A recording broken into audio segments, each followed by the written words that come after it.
The lights have dimmed, the curtains are opened, the show's about to begin in the Devil's Playhouse. If you feel you're up to the challenge, of course. The choice is yours. Run away and live a life of quiet obscurity, or use Sam and Max's strange psychic gifts to battle a host of villains bent on destroying the entire universe. Wait for it.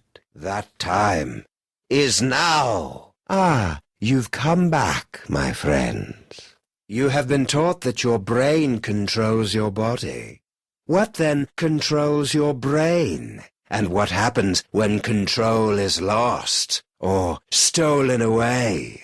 A thought crosses our mind. Et voila! We take a step, or clench a fist, or press a button. Perhaps even a control button. But are our brains truly in control? Or do they merely construct elaborate after-the-fact rationalizations for our chemically predetermined behaviors? Makes you think, doesn't it? But as I warned you before, control is a fleeting and illusory thing, as our heroes are just about to find out. The freelance police have been engrossed in the thrilling cinematic exploits of their ancestors.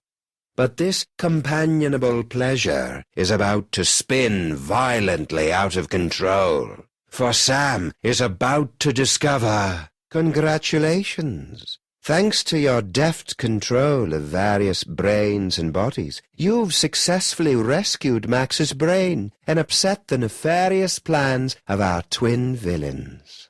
We'll have answers, of a sort, to these questions in our next chapter. Until then, my friends, sleep well. May your dreams be untroubled by a surfeit of Sams, or the terrifying consequences of the greatest power in the universe now resting in the hands of Max. I'd like to tell you that this tale has a happy ending, but events have now spun so completely out of control that even your humble narrator can no longer predict where this maniacal roll of the dice will land. You'll have to join me for our final senses-shattering chapter. I'm sure Max will find a way to keep himself entertained until you return. Welcome, my friends, to my Playhouse of the Bizarre. Tonight's story, a delightfully macabre tale ripped from the case files of Sam and Max. A story of psychic power turned to psychic horror. But this story is told not with words, but with music. A free-form jazz odyssey, if you will, to the borders of human imagination, held up briefly at the customs of rational thought, and non-stop to the realms of infinite power on the far side of the mind. You'll know it's time to change the track when you hear Max's psychic gifts resonate like this.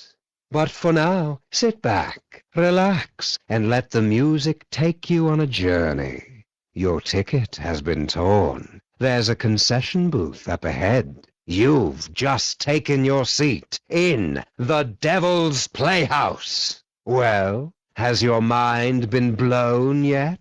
But my friends, we are just getting started.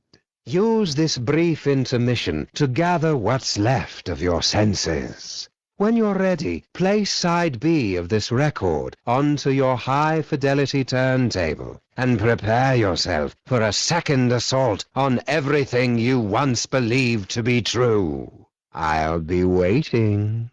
And so our story reaches its end. Or does it? Can we ever truly reach the end of the infinite and terrible powers of the mind? Actually, yes. Yes, we can. Giant Max's mind, anyway, which is now in pulsing chunks scattered across the northeastern seaboard. But for the children who believe in the power of music, the children who cry out for justice in the face of petty crime and supervillainy, the children whose parents really love them, the spirit of Sam and Max can never die. And so it is to those children I say, good night. I'll see you once again in your darkest dreams.